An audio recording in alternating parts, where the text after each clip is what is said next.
حضرت محمد صلی اللہ علیہ وسلم کے زمانے کے اندر ایک آدمی کہیں دور سفر پر گیا ہوا تھا۔ جب وہ گھر واپس آیا تو اس نے کیا دیکھا کہ گھر کے اندر تو غربت اور فاقوں نے ڈیرے ڈال دیے ہیں، اور اس سے اپنے بچوں کی بھوک اور پیاس نہ دیکھی گئی۔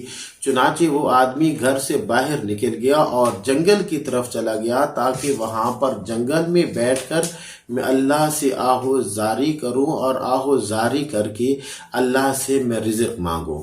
محترم ناظرین کرام، جب بیوی نے دیکھا کہ میرا خاوند تو جنگل کی طرف جا رہا ہے اور مقصد یہ ہے کہ اللہ پاک سے وہ مانگنے کے لیے گئے ہے، تو وہ جو بیوی تھی اس کو اللہ کی ذات کے اوپر اتنا توکل اور اتنا اعتماد، اتنا یقین تھا کہ اب اللہ ضرور ہمارے لیے رزق کا بندوبست فرمائیں گے۔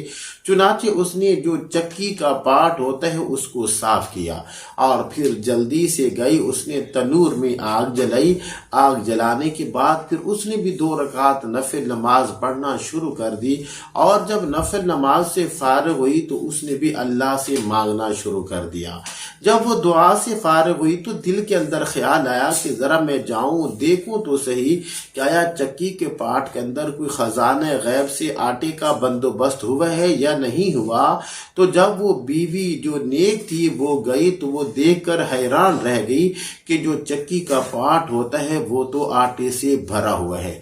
پھر وہ خوشی کے عالم میں بھاگی تنور کی طرف۔ وہ کیا دیکھتی ہے کہ تنور میں تو روٹیاں لگی ہوئی ہیں جتنی تنور کے اندر روٹیاں آ سکتی تھیں۔ محترم ناظرین کرام، وہ اللہ کا شکر ادا کرنے لگی کہ تھوڑی دیر کے بعد اس کا خاوند آ گیا۔ تو خاوند نے پوچھا، اللہ کی بندی مجھے بتا تو صحیح کہ آیا اللہ پاک نے کوئی غیب سے رزق کا بندوبست کیا ہے یا بندوبست نہیں کیا؟ تو وہ جو بیوی تھی اس نے خوشی کے عالم میں اپنے شوہر کو بتایا کہ جو چکی کا پارٹ ہے وہ بھی آٹے سے بھرا ہوا ہے اور جو تنور ہے اس کے اندر بھی روٹیاں لگی ہوئی ہیں۔ تو وہ شوہر جو نیک تھا وہ فوراً بھاگ کے گیا چکی کے پارٹ کو جب اس نے دیکھا تو وہ واقعی آٹے سے بھرا ہوا تھا۔ پھر جب وہ دوسرے دن حضرت محمد صلی اللہ علیہ وسلم کی خدمت اقدس میں پہنچی تو رحمتی دو عالم صلی اللہ علیہ وسلم نے ارشاد فرمایا کہ اگر تم چکی کے پارٹ کو اٹھا کر نہ دیکھتے تو قیامت کی صبح تک اللہ اسی طرح اس سے برابر تمہارے لیے آٹے کا بندوبست کرتے رہتے۔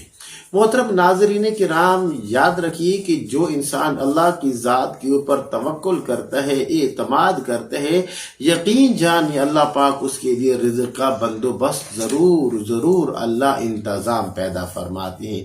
اب یہ دیکھ لیجئے وہ دیہاتی کا اللہ کی ذات کے اوپر کتنا یقین تھا، اور جو اس کی بیوی تھی اس کا اللہ کی ذات کے اوپر کتنا یقین تھا کہ خالق کائنات نے ان کے یقین کو پھر خالی نہیں جانے دیا۔ تو ضرورت ہے کہ آج ہمیں بھی اللہ کی ذات کے اوپر زیادہ سے زیادہ بھروسہ اور توکل کرنا چاہیے۔